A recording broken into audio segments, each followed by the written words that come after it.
Pfizer दवा company की corona vaccine 90% असरदार। मगर अब बड़ा सवाल यह है कि आगे क्या। नमस्ते, मैं हूं आपके साथ आयुषी सिडाना और आप देख रहे हैं डीपीके न्यूज़। आज पूरी दुनिया कोरोना वायरस की एक प्रमाणिक वैक्सीन बनने का इंतजार कर रही है। अच्छी खबर यह है कि अमेरिका की फार्मा कंपनी मॉडर्ना और फाइजर ने तीसरी चरण के क्लिनिकल ट्रायल ने अपनी वैक्सीन का कोरोना संक्रमण के इलाज में 90% तक असरदार होने का दावा किया है। अब बड़ा सवाल यह है कि हर दिन कोरोना संक्रमण दर के नए रिकॉर्ड बना रहे भारत के लिए वैक्सीन को लेकर मुश्किलें कितनी आसान हो सकेंगी।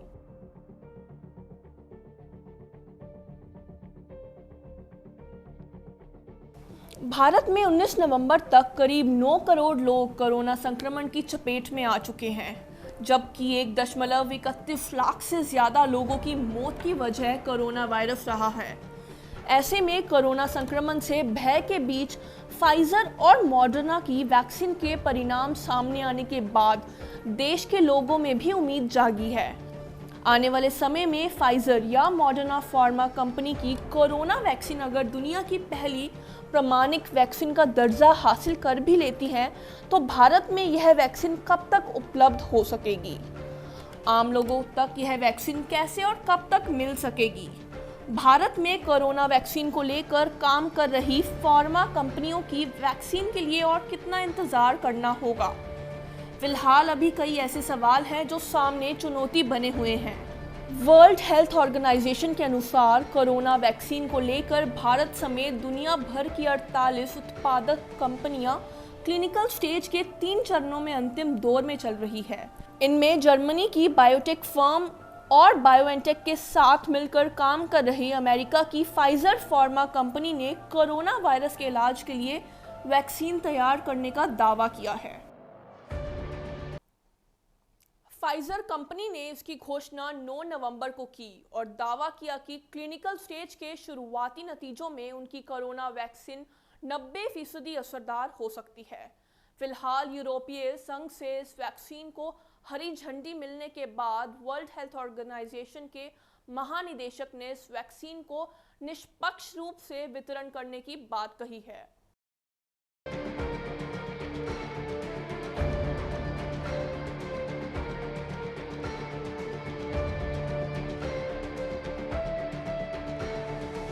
दूसरी ओर अमेरिका की एक और दवा निर्माता कंपनी मॉडर्ना ने 16 नवंबर को दावा किया है कि तीसरे चरण के प्रारंभिक नतीजों में उनकी कोविड वैक्सीन 94.5% तक असरदार साबित हुई है।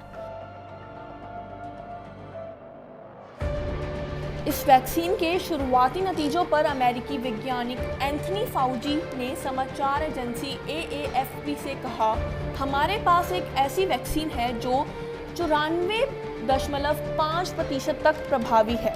यह वास्तव में शानदार नतीजे हैं और आश्चर्यजनक रूप से प्रभावशाली है। मुझे नहीं लगता है कि किसी ने भी इस तरह के अच्छे परिणाम का अनुमान लगाया होगा। अब जब कोरोना वैक्सीन को लेकर फाइजर और मॉडर्ना फार्मा कंपनी ने नतीजों में सार्थक परिणाम निकालकर सामने आए हैं, तो सवाल उठता है कि अब आगे क्या?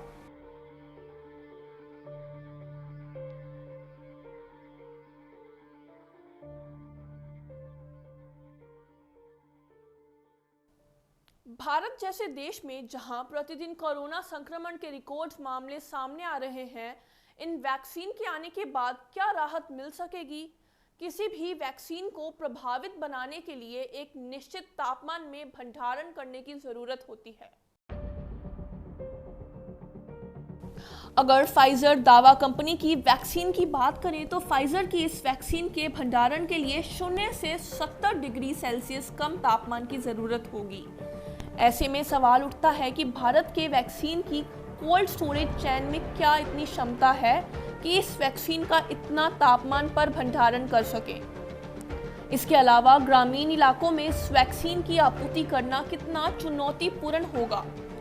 छल्ले करीब 50 वर्षों से भारत सरकार के सार्वभौमिक टीकाकरण कार्यक्रम से जुड़े रहे और भारत में कई वैक्सीन पर काम कर चुके छले करीब 50 वर्षों से भारत सरकार के सार्वभौमिक टीकाकरण कार्यक्रम से जुड़े रहे और भारत में कई वैक्सीन पर काम कर चुके पब्लिक हेल्थ स्पेशलिस्ट के सुरेश किशन राव बताते हैं कि फिलहाल हमारे देश में 0 से 25 डिग्री सेल्सियस कम तापमान तक ही किसी वैक्सीन को बड़े कोल्ड स्टोरेज में रखने की सुविधा है। वो भी हर एक राज्य में सिर्फ 1 या 2 ही ऐसे स्टोरेज होंगे। जहां तक फाइजर की कोरोना वैक्सीन का सवाल है, तो उसके लिए हमारे लिए -40 डिग्री सेल्सियस तक पहुंचना भी मुश्किल होगा।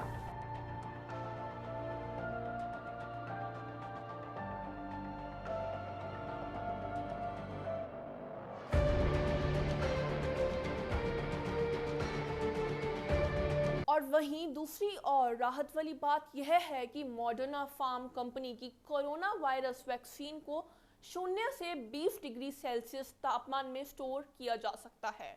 ऐसे में यह वैक्सीन भारत में वैक्सीन के कोल्ड चेन के लिए उपयुक्त होगी, जहां इसे कुछ महीनों तक बिना खराब हुए रखा जा सकता है।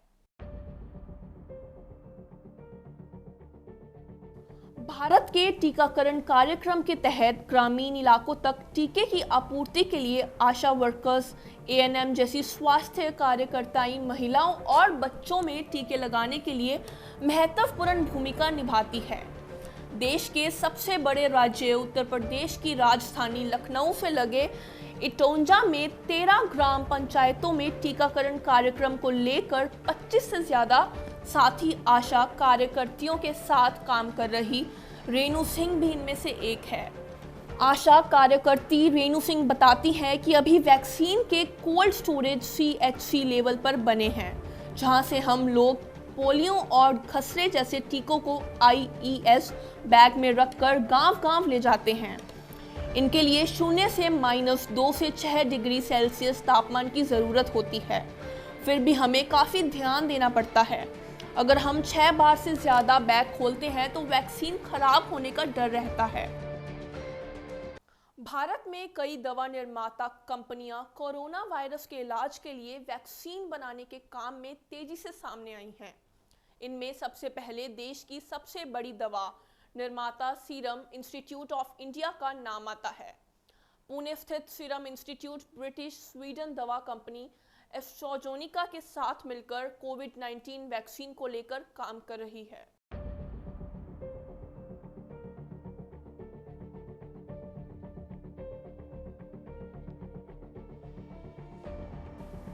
जबकि कोविड वैक्सीन बनाने का जिम्मा ऑक्सफोर्ड यूनिवर्सिटी पर है।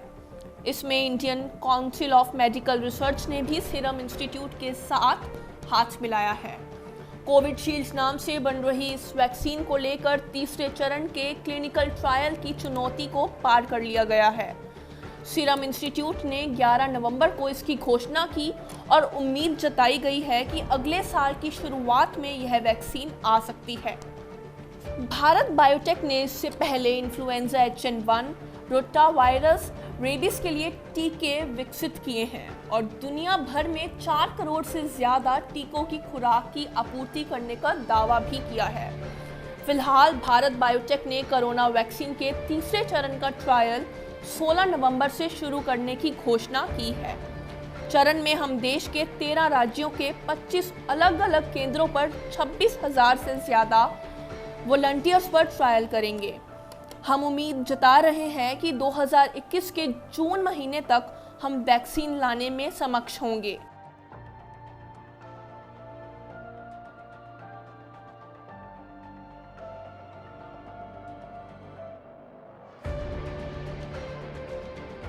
लेकिन सवाल यह भी है कि अगर वैक्सीन अगले साल के पहले तिमाही तक भी भारत में उपलब्ध होती है, तो आम जनता के लिए इसे कब तक उपलब्ध करवाया जा सकेगा।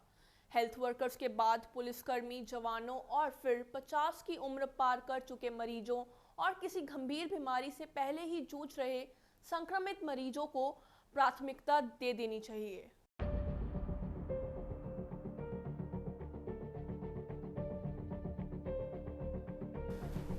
ऐसे में अगले साल भी आम लोगों तक वैक्सीन की पहुंच में वक्त लग सकता है। यह मुश्किल होगा कि सरकार आम लोगों को अगले साल तक वैक्सीन उपलब्ध करवा सके। वर्ष 2021 तक आम लोगों तक कोरोना वैक्सीन की उपलब्धता पर सुरेश किशन राव की बात एमएस के निदेशक और राष्ट्रीय विशेषज्ञों के समूह के सदस्य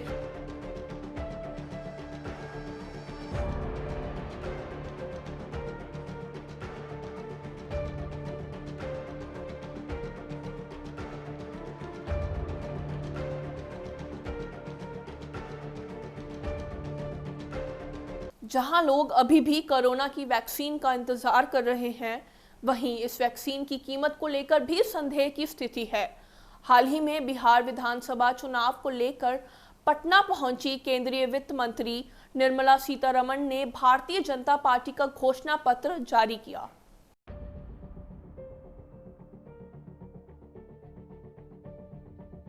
इस घोषणा पत्र में बिहार के कोरोना संक्रमित मरीजों को मुफ्त में कोरोना वैक्सीन उपलब्ध करवाए जाने का भी संकल्प किया गया है। ऐसे में कोरोना वैक्सीन की क्या कीमत होगी, इस पर भी सवाल उठ रहे हैं। क्या इसे सरकार वहन करेगी या फिर लोगों को अपनी जेब ढीली करनी पड़ेगी? हालांकि भारत में कोरोना वैक्सीन बन रही सीरम इंस्टीट्यूट ने अपनी वैक्सीन आए वाले देशों के लिए बनाने की घोषणा की है। सीरम इंस्टीट्यूट के CEO अदार पूनावाला ने एक इंटरव्यू में वैक्सीन की कीमत ज़्यादा नहीं होने की बात कही है। वैक्सीन को लेकर सीरम इंस्टीट्यूट के CEO अदार पूनावाला ने PTI से बताया कि ऑक्सफोर्ड कोविड-19 वैक्सीन स्वास्थ्य कार्यकर्ताओं और बुजुर्गों के लिए फरवरी 2021 तक और आम जनता के लिए अप्रैल तक उपलब्ध होनी चाहिए। इसमें वित्तीय परिस्थितियां रुकावट नहीं बनेंगी। एक और, भारत में वैक्सीन आने के बावजूद आम लोगों की पहुंच तक आने में फिलहाल अभी वक्त लग सकता है। दूसरी ओर, नई दिल्ली समेत कई राज्यों में कोरोना के मामले तेजी से बढ़ रहे हैं।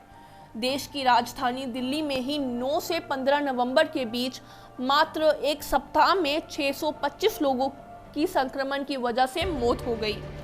ऐसे में ज़रूरी है कि कोरोना संक्रमण से बचाव के लिए नियमित मास्क पहनने और सामाजिक दूरी बनाए रखें।